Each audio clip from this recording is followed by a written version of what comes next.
మొత్తం సిఐ నాగరాజు అనే తప్ప ఇంక మీకేం కనపడదు. ఇంకొకటి మృతదేహం లేదు అనేది అయితే నిర్ధారిస్తున్నారు, కానీ అది దహనం చేశారో ఖననం చేశారో తెలీదు అని చెప్తున్నారు.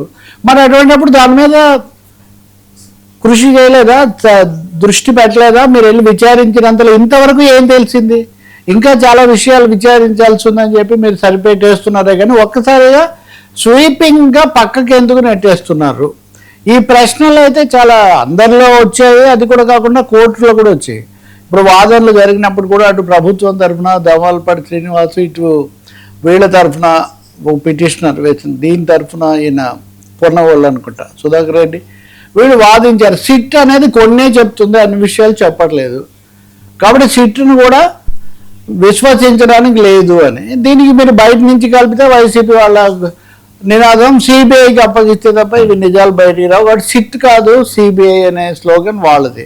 కానీ న్యాయస్థానంలో కూడా సిట్ అనేది సరైనటువంటి సమాచారం ఇవ్వలేదు, ఆలస్యం చేస్తుంది, పరిమితం చేస్తుంది, చాలామందిని ఇందులో తప్పిస్తుంది, కొంతమందిని విచారించామని చెప్పారు. కొన్ని ఒక 10-12 పేర్లను వీళ్ళందరినీ విచారించామని సాంకేతికంగా చెప్తున్నారే కానీ మనకు అదంతా చూసినప్పుడు అనివార్యంగా ఈ తప్పు ఒకటి జరిగిందని గుర్తించి అతన్ని అరెస్ట్ చేసి పెట్టినట్టు కనిపిస్తుందే తప్ప మొత్తాన్ని సమగ్రంగా ఒక పరిశీలన చేసినట్టు కనబడదు. ఇప్పుడు పొన్నవాళ్ళు పదే అభ్యంతరాలు పెడుతున్నప్పుడు దమ్మాలపాటి అనుకుంటా నేను చూసిన మేరకు ఆయన ఏమంటున్నారంటే, అవునండి ఇప్పుడే కదా సిట్ ప్రారంభించింది, మీరు ఇప్పటికిప్పుడు ఇన్ని ఆరోపణలు చేసి ఇవన్నీ అంటే ఎలా కుదురుతుంది అని చెప్పి ఈయన ఆక్షేపణ చెప్పారని. కానీ ఇప్పుడే ప్రారంభం అవడం అనేది బహిరంగంగా అధికారికంగా, కానీ అంతకుముందు నుంచి ఈ కేసు చాలా రోజులుగా నడుస్తుంది. నిజమైతే కనుక అతి కీలక ప్రశ్న ఏమొస్తుందంటే, పోలీస్ స్టేషన్లలో అదృశ్యమైన బాగా శరీర దేహాలు కనిపించకపోయినా దాని మీద రాజకీయ గగ్గోలు నడుస్తున్న ముఖ్యమంత్రులు ఉప ముఖ్యమంత్రుల స్థాయిలో దాని గురించి చర్చిస్తున్న పోలీస్ శాఖ దాని గురించి పట్టించుకోదా? దాని గురించి ఏం సమాచారం సేకరించదా? దాని గురించి మా దగ్గర ప్రాథమికంగా మా దగ్గర ఇటువంటిది ఇంతవరకు ఉందని చెప్పదా? అలాగే ఏమనాలి, వాళ్ళను కస్టడీ రిపోర్ట్లు కానీ లేకపోతే సీసీ ఫుటేజీల బ్యాకప్లు కానీ ఇవేవి విచారించదా? ఇన్ని ప్రశ్నలు వస్తున్నాయి. కాబట్టి న్యాయస్థానం కూడా తగినంత ఐ థింక్ 6వ తారీఖు వరకు ఏదో దాన్ని వాయిదా వేశారు. ఇప్పుడు దీంతో సంతృప్తి చెందరు అనేది అయితే చాలా స్పష్టంగా కనిపిస్తుంది.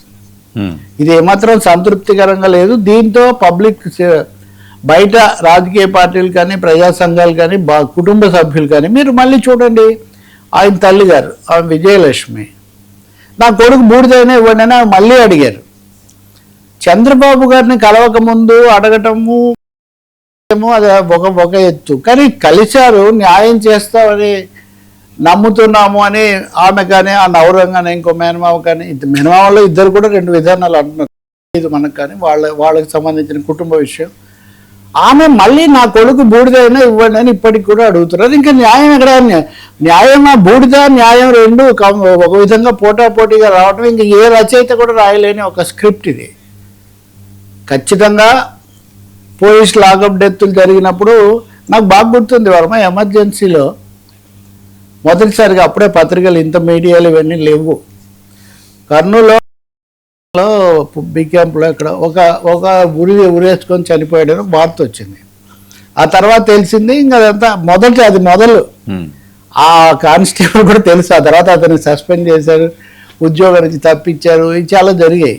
ఆ తర్వాత రంజాబీ కేసు వచ్చింది. వీటన్నిటిలో వరుసగా అనేక ప్రెసిడెంట్స్ సెట్ చేసుకుంటే విజయవాడలోనే కనీసం 2-3 ఇలాంటి ఘటనల్లో దుమారు రేపి చాలా సంచలనానికి దారితీసినవి ఉన్నాయి. కానీ ఇక్కడ ఇంత మీడియా, ఇంత చర్చ, ఇన్ని ఫోటోలు, అధికార పీఠాలు ఉన్నా కానీ ఇక్కడ ఏమీ లేనట్టు సిఐ తీసుకొచ్చాడు, చచ్చిపోయాడు, శవం దొరకలేదు, వెతుకుతున్నాం.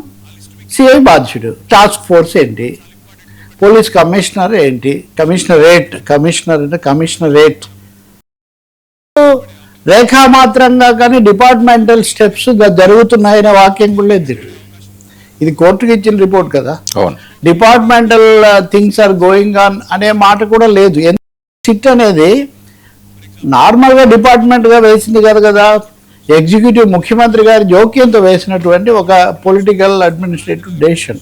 కాబట్టి ఈ విషయాల్లో సందేహాలు తీరకపోతే ఇంకా దీంట్లో మళ్ళీ పులి మీద పుట్టలాగా నేను చాలాసార్లు మీతో అంటూ వచ్చా, ఇంతవరకు ప్రభుత్వం నుంచి సమగ్ర ప్రకటన లేదు, డీజీపీ నుంచి లేదు, హోంమంత్రి నుంచి లేదు, ముఖ్యమంత్రి ఉప ముఖ్యమంత్రి స్థాయిలో రాజకీయ వ్యాఖ్యలు చేస్తూ చంద్రబాబు నాయుడు గారు ఆ జొన్నగిరిలో ఆ బంగారు గనులు దాని గురించి అక్కడ తెలుపుతూ హఠాత్తుగా ఈ ప్రస్తావన, అసలు బంగారు గనులకు లాకప్ డెత్కు ఏంటి సంబంధం?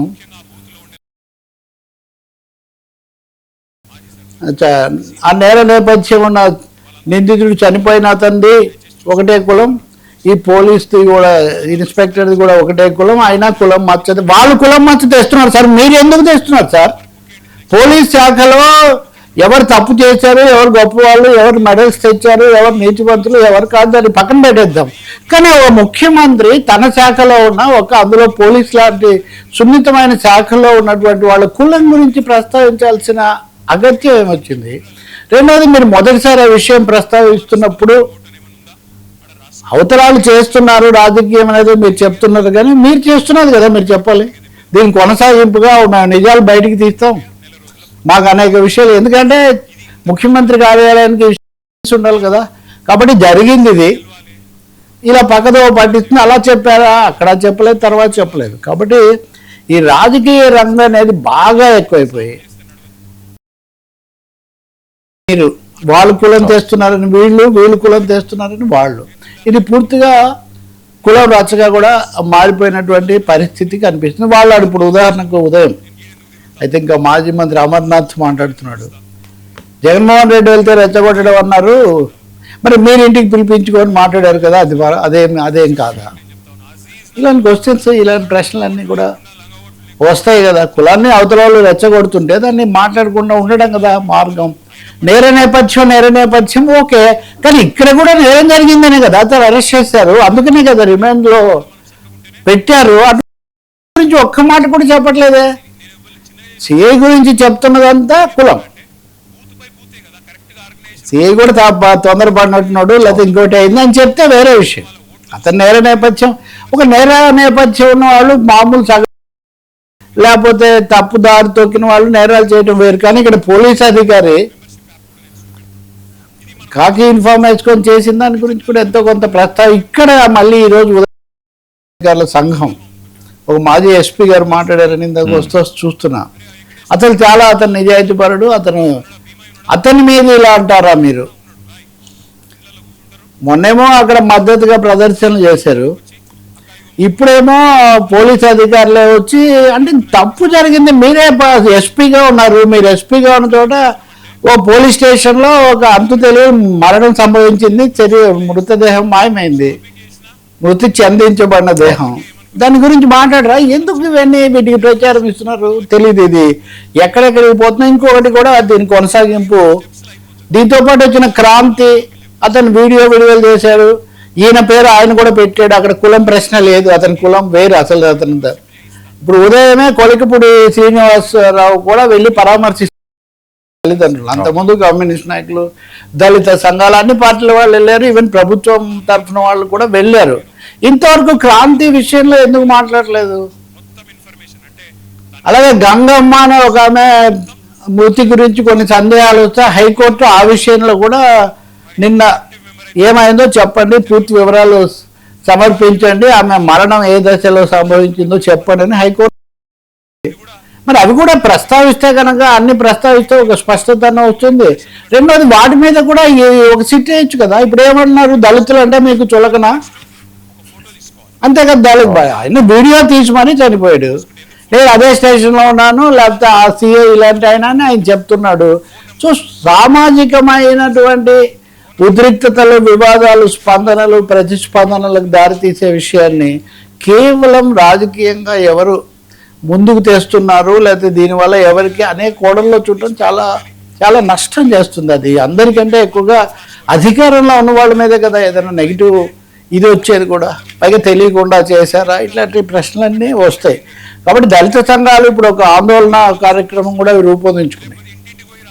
ఒక పార్టీ కాదు, అన్ని దళిత సంఘాలు ఇవన్నీ ఉన్నాయి కదా, వాళ్ళందరూ కలిసి క్రాంతి విషయంలో ఏమీ చేయలేట్లేదు, దీని మీద మనం ఆందోళన చేయాలని వాళ్ళు నిర్ణయించుకున్నారు. ఇప్పుడు కొలికపూడి కూడా ఏమన్నారంటే, ఈ క్రాంతి వాళ్ళ నాన్న మాతో పాటు ఉద్యమంలో చేసేవాడు, దళిత ఉద్యమంలో, అందుకని నేను ఆలస్యంగా ఏదో తెలిసి వచ్చి పరామర్శిస్తున్నాను, మా ప్రభుత్వం న్యాయం చేస్తుంది, మా ప్రభుత్వం దీంట్లో తగు విధంగా స్పందిస్తుందని నేను ఆశిస్తున్నాను అన్నారు. ఓకే, విజయవాడలో గద్దె రామ్మోహన్ వస్తే అక్కడ కొలికిపూడి వెళ్ళి ఉండొచ్చు, ఆయన నియోజకవర్గం, ఆయనకున్న సాన్నిహిత్యం వీటిని బట్టి.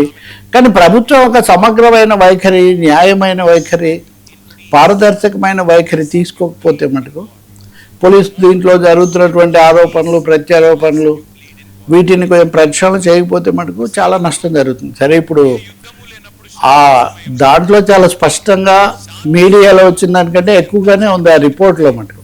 కాబట్టి ఆ వివరాలు మీరు కూడా చర్చించినట్టున్నారు. ఇప్పటికి చాలా ఆలస్యమైంది. ఏ comprehensive statement from the government side is very much expected, very much waiting, very much delayed, very much diverted కూడా. సార్ ఈయన అయితే చెప్తున్నాడు, ఇంకా సెకండ్ హాఫ్ అయిపోయింది, అమర్నాథ్ విలన్లు ఎవరో బయటకు వస్తారు, వీళ్ళు విలన్లు వాళ్ళు విలన్లు అని. మరి అలా అనే వాళ్ళకి సమాధానం కోసమైనా అసలు విలన్లు కనీసం డైరెక్షన్ అన్నా చెప్పాలి కదండి. Sir don't care Pavan, YCP చులకనగేమో ముద్రగడ ఆరోగ్యంపై రచ్చ, ఇది కూడా కొనసాగింపు లాంటిదే.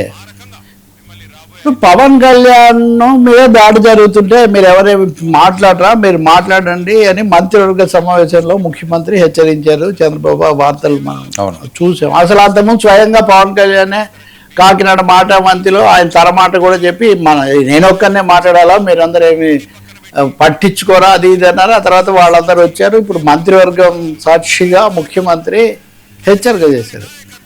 ఇంకా మళ్ళీ కొనసాగుతున్నాయి అవి, ఉపాంతం నానాజీ వర్సెస్ ఇంకొకరు. కానీ ఆశ్చర్య